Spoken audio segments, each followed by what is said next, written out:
할렐루야. 한 주간 평안하셨습니까? 예. 이 한 주간도 빛과 소금의 삶을 살아가시면서 또 약속된 하나님의 축복도 받고 누리시고 행복한 4월 마지막 한 주간 보내시기를 주님의 이름으로 축원합니다. 우리 반갑게 옆에 있는 분들, 이제는 좀 목소리를 크게 내도 괜찮아요. 옆에 있는 분들과 인사하실 때 오늘도 빛과 소금으로 변화됩시다. 인사해 보겠습니다. 시작. 예. 오랜만에 인사하실 때 목소리에 좀 힘이 들어가고 그렇죠? 즐겁게 인사하니까 좋습니다. 미국의 정치가이고 발명가인 18세기에 활동했던 벤자민 프랭클린이라는 사람이 있습니다. 그는 최초의 미국인이다. 그러니까 정말로 미국 사람 같다라고 칭송을 받는 그러한 인물이었죠. 우리가 벤자민 프랭클린이라고 하는 이름은 잘 몰라도 그가 쓴 책 가운데 거기에 등장하는 문구 하나가 있어요. 뭔가 하면 빈수레가 요란하다라는 말 다 아시죠? 예, 저도 설교 준비하며 이 말을 그 사람이 처음 사용했다는 걸 처음 알았어요. 예, 그러니까 우리는 계속 공부해야 되는 거예요. 여러분도 처음 알았을 거예요. 저는 빈수레가 요란하다 그래서 그게 격언이라고만 생각했지, 이 사람이 처음 글을 쓸 때 거기서 기록한 글이라는 걸 제가 처음 알았습니다. 그의 삶을 보면 집안이 너무도 가난해요. 또 아버지가 결혼을 2번 해가지고 어떻게 하다 보니까 또 애도 많고 그래요. 그래서 17살 되던 해에 그가 집을 가출합니다. 예전에 그런 일 많았죠. 입 하나 줄이려고 먼저 나가는 경우가 많았잖아요. 그리고 그가 인쇄소에 취업을 하는데, 여러분 인쇄소가 뭐 하는 데예요? 책 만드는 데잖아요. 그러니까 걔가 걔라고 그랬네. 이 벤자민 플랭큰이라고 하는 사람이 17살 이제 한참 배워야 할 때 못 배웠는데, 인쇄소에서 많은 책들을 자기가 직접 만들면서 거기에 푹 빠진 거예요. 그래가지고 공부하는데 재미가 들린 겁니다. 수많은 지식을 거기서 얻게 되고 내가 앞으로 어떻게 살아야겠다라고 하는 꿈과 희망을 그가 갖게 되는 거예요. 그는 최소한 공부하는 데만큼은 인내와 열정과 성실을 갖고 있었다라고 그의 후대의 사람들이 그를 평가했습니다. 그가 발명한 것들이 많아요. 대표적으로 피레침, 번개가 치고 벼락이 쳐서 사람들이 자꾸 죽으니까 어떻게 하면 사람의 생명을 살릴까 고민하다가 그가 피레침을 만들었어요. 또 다초점 안경도 이 사람이 처음 발명한 거예요. 저도 지금 다초점 안경을 쓰고 있는데 이 사람이 그 원리를 처음 발견했어요. 또 가로등도 이 사람이 발명했어요. 이것 말고도 많은 발명품이 그에게서 나왔습니다. 그의 일화 중에 이런 이야기가 있어요. 벤자민 프랭클린이 어느 날 저녁에 등불을 밝혀가지고요 문 앞에 걸어놨어요. 그 사람들이 비싼 기름으로 등불을 밝혀가지고 왜 문 앞에 걸어놨지? 사람들이 어리석어. 요즘에 뭐 돈 좀 벌었나 보다. 이렇게 비웃기도 했어요. 하루 이틀 지나면서 사람들이 알게 됐습니다. 문 앞에, 집 앞에 불을 걸어놓으니까 길 가던 사람들이 어때요? 편하다는 걸 알게 됐어요. 그래서 벤자민 프랭클린의 그 의도를 알았던 거예요. 밤길에 안전하게 다닐 수 있도록 불을 밝혔구나. 그래서 사람들이 나도 그래야지 집집마다 불을 밝히면서부터 가로등이 시작되었다라고 평가하고 있는 거예요. 그가 보여준 이타주의, 이기주의 반대말이죠. 이타주의가 뭐예요? 남을 위한 삶. 타인을 생각하고 타인을 이롭게 한다는 그 생각이 어디서부터 시작된 것일까? 사람들이 그의 삶을 조사하기 시작했습니다. 그런데 결정적으로 그 동기가 있었어요. 그는 철저한 기독교인이었다는 거예요. 말씀 중심의 삶을 살고자 그는 노력했어요. 그가 20살부터 절제, 침묵, 절약, 겸손, 여러분 많이 들어봤죠? 예수님의 뭐예요? 성품이잖아요. 그 외에 13가지의 덕목을 노트에 기록하고 내가 그것을 매일 실천했는가 밑줄을 그으면서 확인할 정도로 그는 철저하게 그리스도의 가르침, 그것을 본받기 위하여 노력한 결과 그가 결국은 남을 위한, 이웃을 위한 사랑 실천의 본을 보였다라고 평가받게 되었다는 겁니다. 정치적인 평가가 있고 과학적인 평가도 있어요. 또 사회 복지학적인 평가도 있지만 교회의 입장에서 그는 빛과 소금의 삶을 정말 몸으로 실천하며 산 모범적 그리스도인이었구나라고 사람들이 인정하고 칭찬하고 고백하는 겁니다. 사랑하는 성도 여러분, 빛과 소금의 삶이 무엇입니까? 요즘같이 세상 안에서 이 교회의 역할이 강조된 때가 없었던 것 같아요. 우리는 스스로 질문해 봐야 합니다.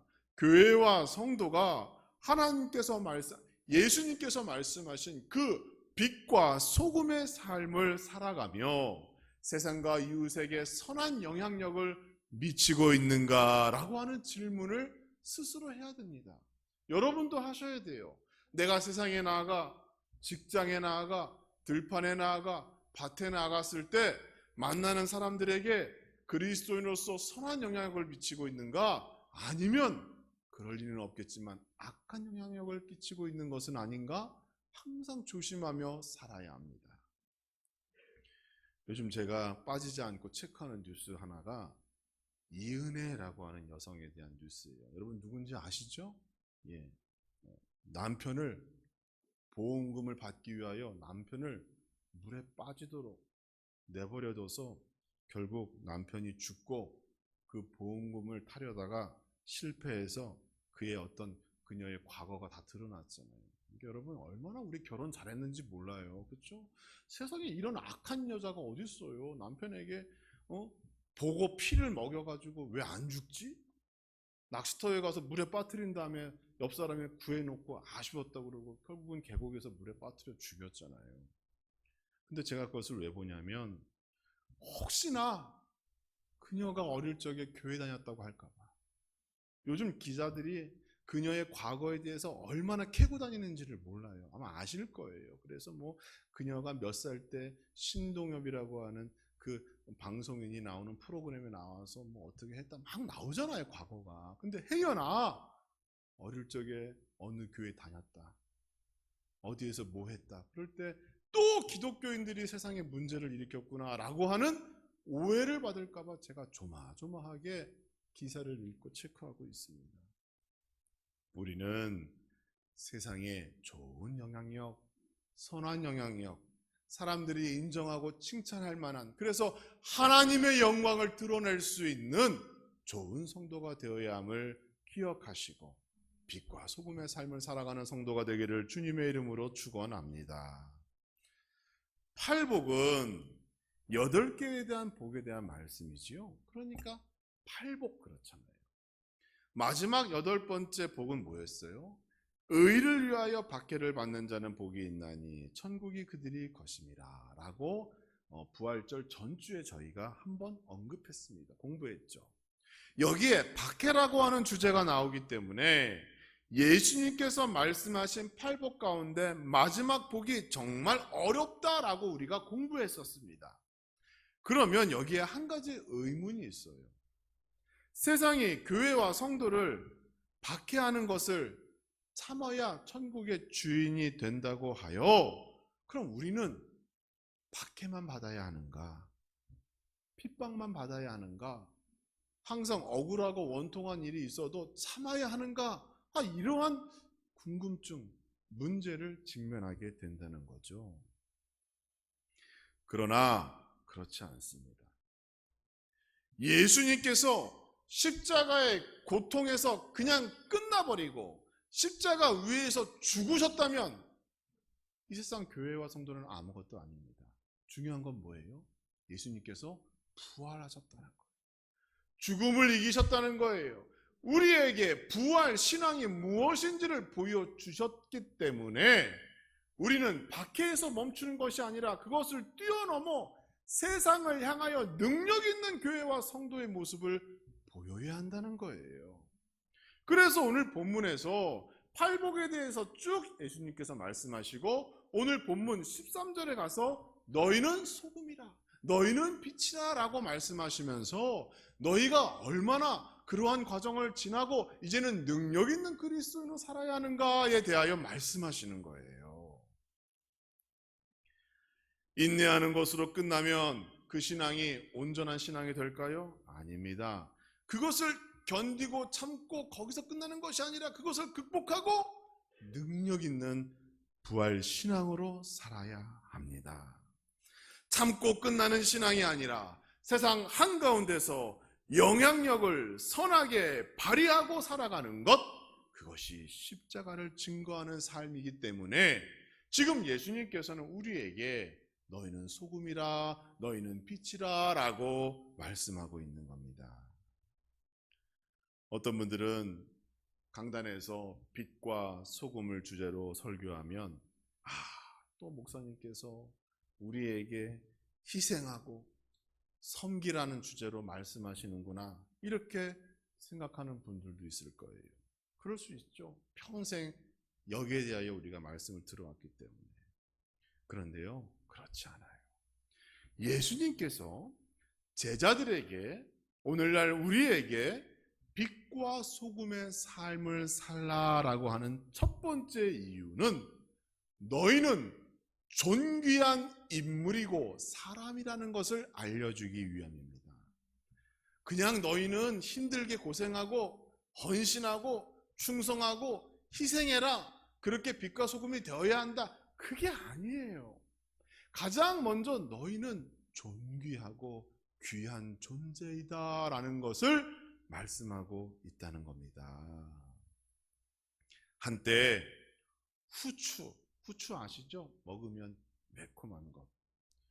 제가 처음 부임했을 때 조 권사님이랑 김평순 권사님이랑 저를 국밥을 사주러 함열에 저를 초대한 적이 있어요. 국밥 먹기 전에 뭐 넣어요? 들깨 넣죠, 들깨. 근데 거기 요만한 종지가 있었는데 보니까 후추통 같지는 않아요. 그릇이 컸어요. 그러니까 조근순 권사님이랑 김평순 권사님이 그게 들깨가루라고 저한테 주셔서 큰 숟갈로 2개를 넣었어요. 먹는데 알고 보니까 그게 후춧가루였어요. 후춧가루 2숟갈 먹고 국밥을 먹는데 열이 슬슬슬 올라오더니 국밥을 먹고 나서 얼굴이 뻘개졌어요. 땀구멍 사이사이에서 후추가 국물이 돼서 나오는 것 같았어요. 그런 추억이 있어요. 고기를 먹을 때 후추를 넣잖아요, 그렇죠? 근데 예전에는 이게 엄청 비쌌어요. 이것 때문에 전쟁도 일어났어요. 후추 한 알이 진주 한 알과 바꿔질 때가 있었어요. 그렇게 귀했어요. 우리가 알고 있는 솔로몬 왕도 이 후추를 얻기 위하여 배를 보냈다라고 쓰여진 기록이 있을 정도였어요. 예수님 당시에 소금도 그렇게 귀했습니다. 후추 한 알이 진주 한 알과 바꿔질 정도로 귀한 것 같이 소금도 그렇게 귀했다는 거예요. 로마 군인이 월급을 받을 때 돈으로 받는 것이 아니라 뭘로 받았다 그래요? 소금으로 받았어요, 월급을. 그때 뭐라 그랬어요? 그 봉급을 살라리움이라고 불렀다는 거예요. 소금을 주면서 그 소금 봉급을 살라리움, 그게 오늘날 셀러리라고 하는 말로 해서 월급 받는 사람을 뭐라 그래요? 셀러리맨, 이렇게 얘기하는 거예요. 말이 그렇게 흘러나온 거예요. 그러니까 예수님께서 너희는 세상의 소금이다 라고 하셨을 때에는 너희가 얼마나 귀한 존재인지를 알아야 한다라고 말씀하신 거예요.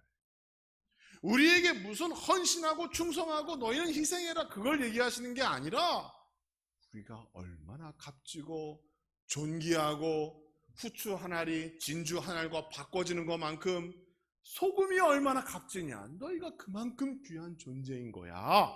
이걸 먼저 우리에게 말씀하시는 겁니다. 소금은 황금과 같고 진주와 같은 값진 겁니다.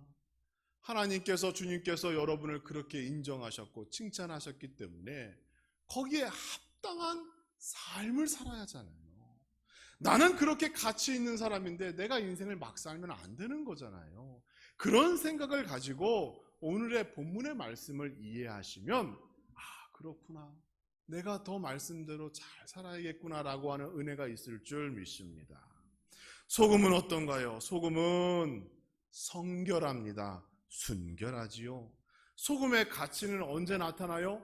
불순물이 섞이지 않을 때 그 가치가 올라가는 거예요. 여러분, 누군가 여러분에게 소금을 준다고 했는데 그 소금을 들여다보니까 거기에 모래가 섞여 있고 흙이 섞여 있고 다른 불순물이 있으면 그 소금 가져다 쓰시겠어요? 그냥 줘도 안 가져가죠. 왜? 소금의 가치는 순수함에 있기 때문에 그런 거예요. 그러니까 예수님께서 여러분을 소금이 되어라, 너희는 소금이다 라고 얘기할 때는 너의 믿음이 순수해야 되고 순결해야 되고 더 나아가 죄에 대하여 성결해야 된다라고 하는 것을 말씀하시는 겁니다. 성결이란 무엇인가요? 죄에 대한 분별력입니다. 죄에 대하여 거부하는 겁니다. 예수 그리스도의 십자가 은혜로 우리는 흠없는 하나님의 자녀가 되었습니다. 따라서 우리는 흠없는 소금과 같은 성결한 삶을 살아가며 죄에 대하여 분별하고 세상에 대하여 좋은 선한 영향력을 미치며 살아야 하는 거예요. 소금은 또 어떻습니까? 소금은 불변합니다. 변하지를 않아요. 소금의 가치는 항상 짠맛을 유지한다라는 거예요. 불변입니다. 로마 군인들에게 봉급으로 주었던 그 소금이 만약 중간에 그 성질이 바뀌고 변한다면 어떤 일이 일어나겠어요? 그 가치가 떨어지면 그것을 봉급으로 줄 수가 없겠죠. 봉급을 줄 때는 뭐예요? 이것은 변하지 않는다는 것을 알고 있었기 때문에 그것을 봉급으로 주고 그것을 사용케 한 겁니다. 황금, 다이아몬드의 가치가 뭡니까? 희소성이기도 하죠. 그러나 황금이나 다이아몬드는 시간이 지나도 어때요? 그 색, 광채가 변하지 않는다는 거잖아요. 소금도 마찬가지입니다. 시간이 지나도 그 맛을 잃지 않기 때문에 오히려 시간이 지나면 지날수록 오래된 소금이 더 가치가 있다는 것 여러분 아실 거예요. 그래서 예수님께서 너희는 소금이라 라고 말씀하셨을 때에는 변하지 않는 믿음에 대하여 말씀하신 거예요. 그 믿음을 가지고 있어야 합니다. 또한 구약 성경에서는 하나님께서 이스라엘과 언약을 맺을 때 역대하 13장 5절의 말씀을 보면 이스라엘 하나님 여호와께서 무슨 언약을 세웠다 그래요? 소금 언약으로 이스라엘 나라를 영원히 다윗과 그의 자손에게 주신 것을 너희가 알 것 아니냐 이렇게 얘기하고 있어요. 하나님과 이스라엘, 하나님과 교회, 하나님과 성도 여러분과의 관계 속에서 맺어진 약속을 무슨 언약이라고 그랬냐면 소금 언약이라고 말씀하셨어요. 왜? 소금 언약은 변하지 않는 약속을 의미하기 때문에 하나님께서, 주님께서 우리에게 소금이 되어라 라고 말씀하실 때에는 우리가 가지고 있는 그 첫사랑의 믿음, 그것이 바뀌지 말아야 한다라고 우리에게 말씀하신 겁니다. 사랑하는 성도 여러분, 주님께서 여러분에게 소금이라고 말씀하셨습니다. 변하지 아니하시고 가치가 항상 유지되고 항상 하나님의 말씀대로 날마다 우리의 삶을 통하여 능력이 나타나고 기적이 나타나고 예수 그리스도 십자가의 삶을 살아가는 우리 모든 성도 되기를 주님의 이름으로 축복합니다. 그러면 빛은 어때요? 빛은 어떤 의미가 있을까? 서두에서 벤자민 프랭클린의 예화를 들었죠. 그가 문 앞에 등불을 걸어놓은 이유가 지나가는 사람들이 안전하게 지나가게 하기 위하여 등불을 걸어 놓았다라고 말씀드렸어요. 빛은 이처럼 어두움을 물러가게 합니다. 어두움 속에서 빛을 통하여 주변을 밝게 합니다. 또 주변이 밝아짐으로 인하여 사물을 정확하게 구별할 수 있도록 합니다. 이것이 빛의 가장 큰 역할이고 빛이 필요한 이유가 됩니다. 예수님께서 이 땅에 빛으로 오셨어요. 당시에는 율법이라고 하는 그러한 어두움이 세상을 지배하고 있었습니다. 원래 모세가 시내산에서 받은 율법은 하나님과 이스라엘 관계 속에서 세워진 거룩한 약속입니다. 인간을 더 복되게 하고 하나님의 자녀된 삶을 살아가기 위한 가르침이 그 안에 담겨져 있었어요. 계명을 지키면 약속된 복을 받고 계명을 지키지 못한 경우에는 하나님의 징계와 저주를 받는 것이 그 약속의 핵심입니다. 그래서 세상 가운데서 하나님의 백성들은 그 율법을 등불 삼아 인생을 살아갔던 거예요. 하나님의 축복받는 길이 율법에 나타나 있기 때문에 그 빛을 따라가도록 하나님께서 모세와 약속하신 것이 원래의 율법입니다. 그런데 사람들이 율법에 개인의 생각, 인간의 문화와 전통을 더하면서 그 율법이 원래의 율법과는 다른 쪽으로 방향이 흐르게 되었잖아요. 사람을 복되게 하는 것이 아니라 사람을 더 힘들게 하고 억압하고 하나님으로부터 멀어지게 만들었다는 거예요. 그래서 어둠이 세상을 지배하고 있을 때 이 땅에 빛으로 예수 그리스도께서 오신 겁니다. 그 어두움을 물러가게 하기 위하여 우리에게 구원의 길을 열어주셨어요. 구원의 길을 비춰주셨어요. 예수님을 등불 삼아 나아가면 누구나 천국에 이를 수 있는 그러한 행복한 길이 열리게 된 겁니다. 따라서 너희는 세상의 빛이 되라 하는 예수님의 가르침도 이러한 맥락에서 우리가 이해해야 합니다. 세상의 빛이라는 것, 그 자체가 밝고 어두움 가운데서는 드러날 수밖에 없는 거예요.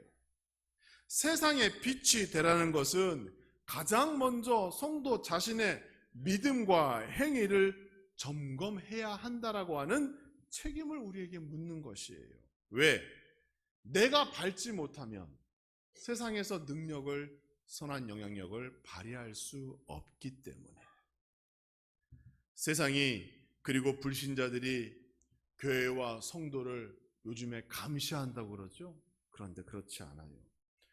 우리는 원래 빛이기 때문에 어두운 세상에 갖다만 놔도 거기에서 돋보이고 밝게 보이고 우리의 말과 행동은 항상 증거되어 보이는 거예요.